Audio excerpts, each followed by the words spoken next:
Good morning. Hi, good morning. How are you? So nice to have you. Thank you for having me. Maria Chavez. Yes. I pronounced it well. Yes, you did. Yeah, perfect. Yet you sound like an American person. Yeah, well, I was born in Lima in 1980, and when we left when I was 2 years old, the doctors in Peru didn't understand why I wasn't speaking or I wasn't responding to my family. They thought I was mentally disabled or mute. And then when my mother immigrated with my brother and I to America, to Austin, the first thing she did was took me to the doctor to see what was wrong. And they discovered that I had water in my ears. Oh. And the first 2 years of my life in Lima, I couldn't hear. Wow. And so they were able to take the water out. And so I heard my first sound when I was 3. And it's my first memory. Wow. And since then, my ears have been a part of my life, because then I was suffering from debilitating ear infections until I was 16 years old.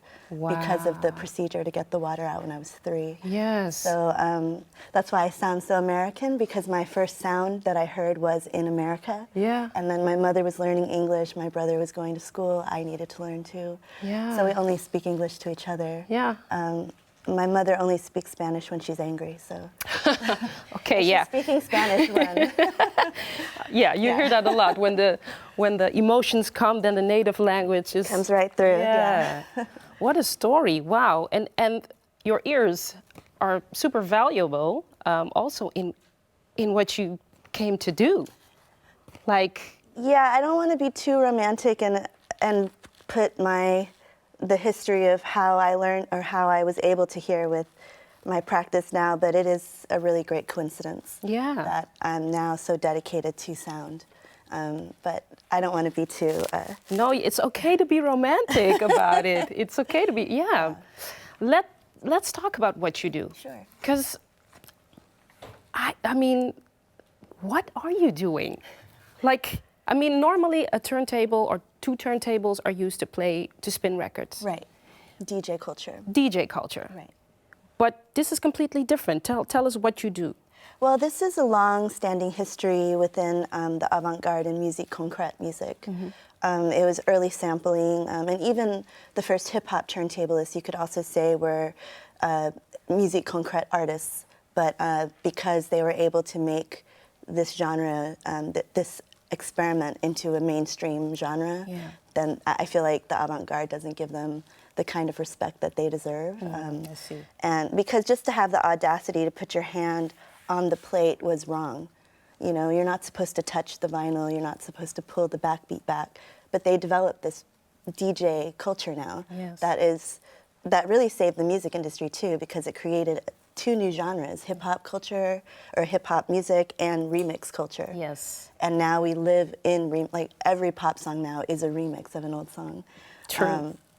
And so ultimately what my work is focused on, not just as a turntablist, but also as a sound artist, is to incorporate the present moment and chance and see how these sounds can evolve together on their own.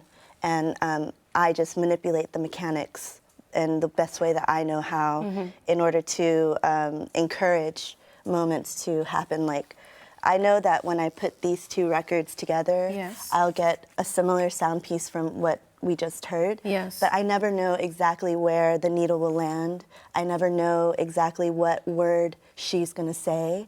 And so every time I perform it, even though it's the same sound samples, it's always different. It's always a surprise to yourself. Right, exactly, because I need that. I need that newness and that surprise. I don't want to know, I don't want to have an idea ahead of time, because I feel like everyone has an idea. And why not let the moment decide what it is instead? Yeah. And then when you break the record, ultimately what you're doing, normally when you see a wave file on an audio engineering program, it's a rectangle with the wave in it, you know? And that's ultimately this, but this is a circle. It's not a long rectangle. So when you're breaking the record, you're not destroying the record, especially if the spindle hole is still intact. What you're doing is you're creating an involuntary sample. So instead of you going into the WAV file and splicing it on your own, when you break it, it's splicing itself and telling you what you get to have. Wow. So these are really just unintentional samples. And then you can layer different ones.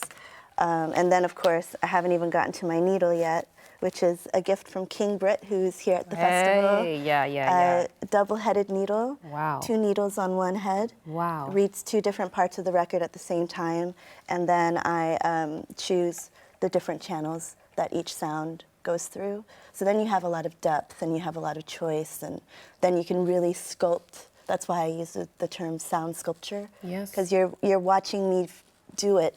Yeah, in the Physically moment, live, creating it, yeah. And by seeing, you're visualizing the sound, and that's the sound artistry. So I don't think that what I'm making is music. I think what I'm doing is making a sound sculpture live in front of you. The reason why it has a musicality to it is the rotating motor. Yeah. Because you're going in a circle, which is rhythm. Yeah. But I don't want to avoid that either, because that's inherent to the machine. Yeah. So, you know, it's taking all of these different qualities and also just asking if the sound of malfunction is actually wrong. Like, these sounds, you're not supposed to like them. You're not supposed to enjoy them. Yeah, but who says that? The music industry does. Yeah. And so ultimately the philosophical question of every performance is, can these wrong sounds redeem themselves in your ears? And if not, why? And if so, why? Wow. This is a lot of information. Wow, but very interesting. Well, King Britt, who's of course a legend, he can be very proud of you. He's a huge supporter of my work. And more mother too, which is why I'm here. So I'm very grateful to her. Yeah. So chance is very important. And you are surprised yourself when you get new stuff to happen there. And it's not what you say, it's not necessarily music, it's creating soundscapes. Mm-hmm. So when you perform like this, the goal is not necessarily to get people on their feet on the dance floor, but it's to...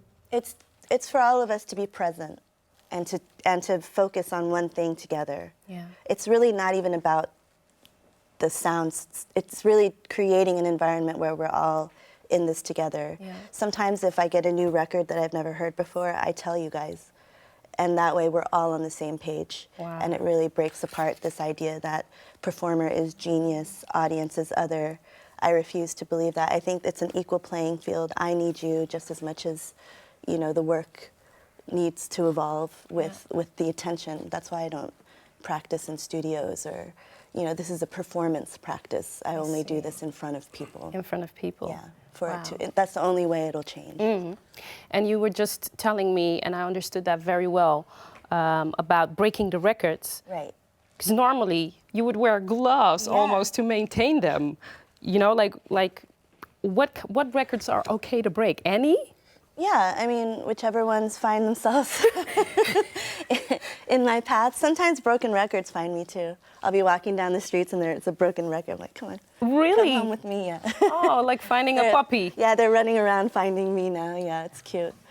But I mean, I really like records that are considered obsolete now. So like vocabulary talking records to learn how to read, or test tone records that were originally for phonograph repairmen to make sure that your turntable was still working, which I'll do in the next piece. And if I would come now with my favorite, I don't know, Stevie Wonder album, and I would ask you to do something with it, would you say, like, don't do it because I'll sacrifice it? Well, no, I would say he already created his own sound. It's really hard to suck out a moment without you knowing that it's him. Yeah. It's the same with classical music, too. It's almost too difficult to pull out individual moments because it's so condensed and compressed and, you know, mastered in this way. Yeah. So I think that's something to take into consideration. It's not just ruining any record. It's, you know, there is an art to the break. But I also like it when people just come up to me and give me their records. And then I can just ruin them in front of them and see what they think. And they normally really appreciate it, which is cool. I think it's amazing. I would love to hear some more. Yes. Just a little thing, you also do a lot of master classes, like workshops. Right. What kind of people are in your class? Everyone. I just taught an abstract turntablism workshop at Loyola High School in Los Angeles. It's an all-boys private school for freshmen, high school freshmen. So they were all 15, 16-year-olds. I wrote a book about my turntablism work in 2012, and the teacher for these classes purchased the book for all the students. Oh, nice. So now they've been reading the book all year and going to my YouTube videos and like learning like what technique I'm doing with the book, and it's part of their curriculum. Yeah, and it's the most intensive course I've ever had to participate in with my work. What's the most valuable thing you teach them? To go beyond your key reaction and to learn how to take a step back and allow things to go out of control in front of you and not see it as something you need to fix, but something you just experience. So there's no right or wrong. Exactly. And if something goes wrong, it's to be appreciated. Then that's the question, is why? Why is it wrong to you? You gave us stuff to think about, Maria Chavez. Very nice. We're going to listen to more of your, let's say, sound sculpturing. Thank you. Thank you so much for having me. Thanks.